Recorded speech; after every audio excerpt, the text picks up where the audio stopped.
then it unveils a complete new world of finance. It makes the things much more interesting.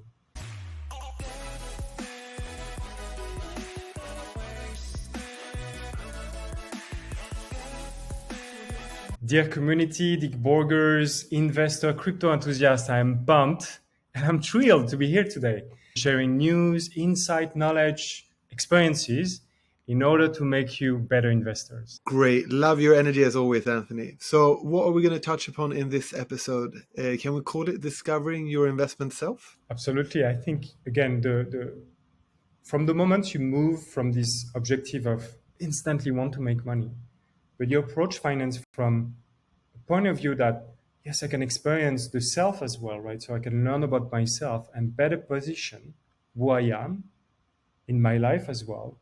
Then it unveils a complete new world of finance. It makes the things much more interesting, right? And I think it all comes down to what is our belief system. So I think in the world we're very much about what is right, what is wrong, right? So we have constantly the debate about what is right, what is wrong. But we forget most of the time that it's not about trying to understand what is right or what is wrong, but what is true to myself, right? And I guess my personal journey led me to think that this constant chase for universal truth instead of personal truth is the source of unhappiness in the world. And I think there is this famous saying that say, everyone wants to change the world. Everyone is trying to change the world, but they never start by themselves.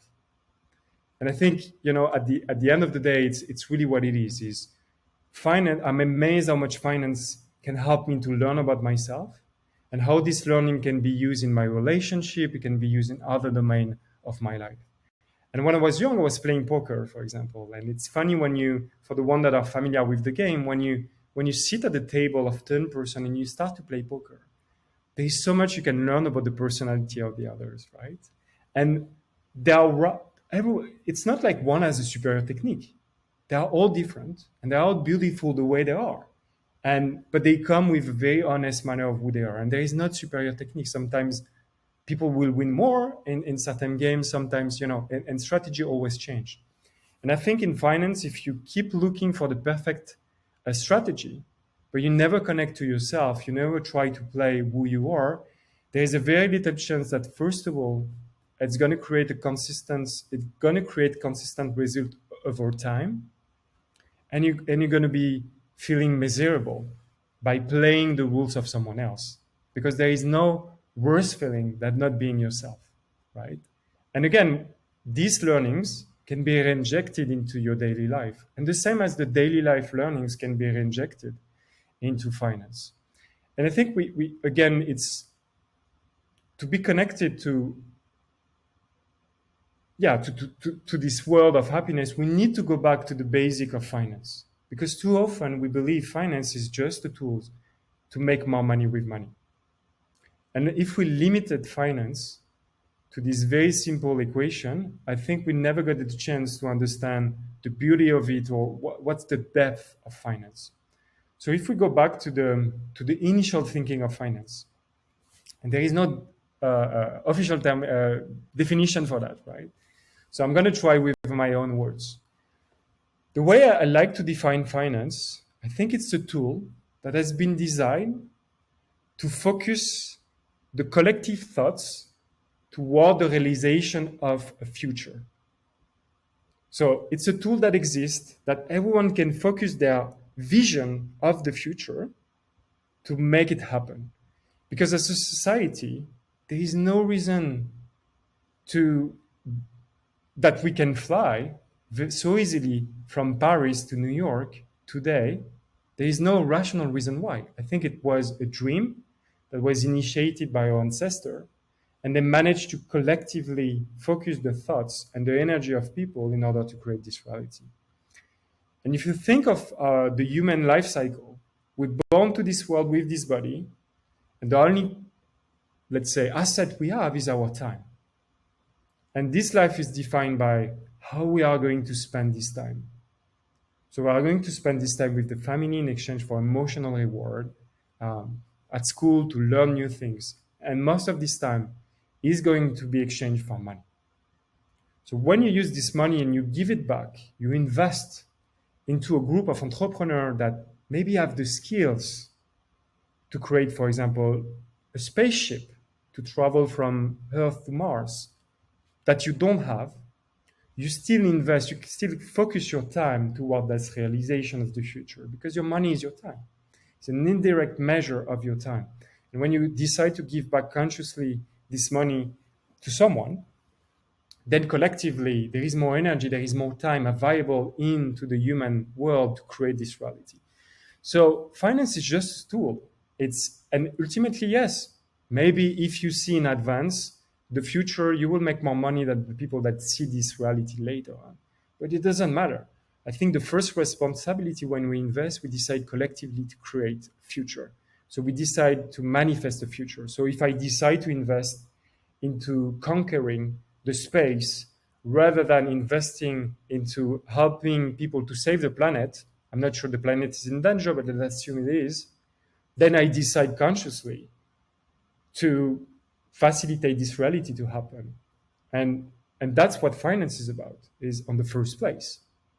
And then you have different tools that have been built, derivative, etc., etc. But initially, uh, it is what it is, and that's what make most of the people successful, is to see a future that is about to manifest before anyone else and go along with it.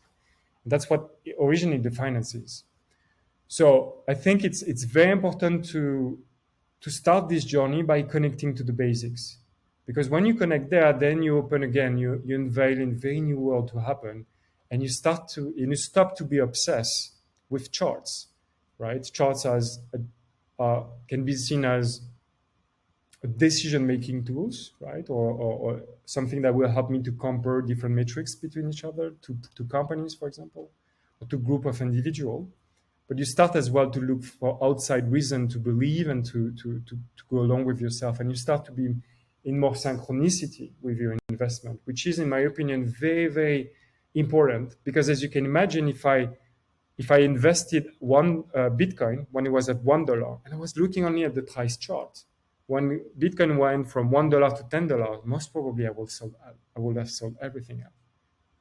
But if I connect to Bitcoin because I truly believe in the mission and I know it's just the beginning, most probably I'm still here, and I'll be here for the next 10 years. And so most successful investors are not necessarily the one that are looking the chart every day. I think that was fantastically said, and I think my own reflection upon it is that finance and investing is nearly like a mirror of the self, right? It shows you who you are. If you are impatient, if you want to make quick money, if you want to go by an easy strategy that somebody tells you is good, right? You're giving them power rather than empowering yourself, rather than to try and see, okay, if this is a reflection of myself, what does it say about me? Do I follow my own beliefs? Yeah, and if I may conclude, I think the challenge with that is the belief system. I think belief is the way I will define it. It's a mix between the conditioning and somehow the true self, right? This deep instinct that sometimes show up, but that is conflicting most of the time with the programming, the conditioning.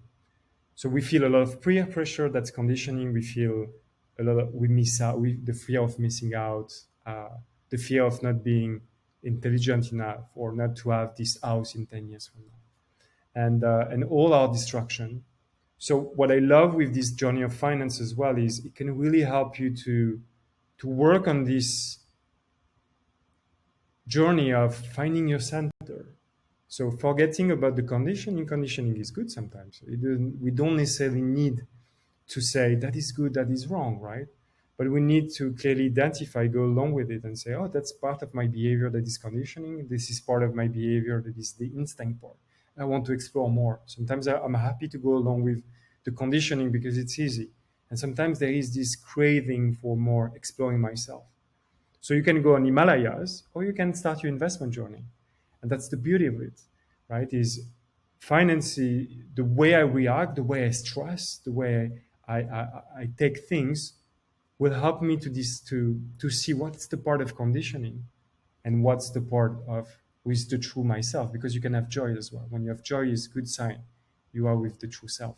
Just to maybe to help our audience to better visualize, I would like to share my own experience.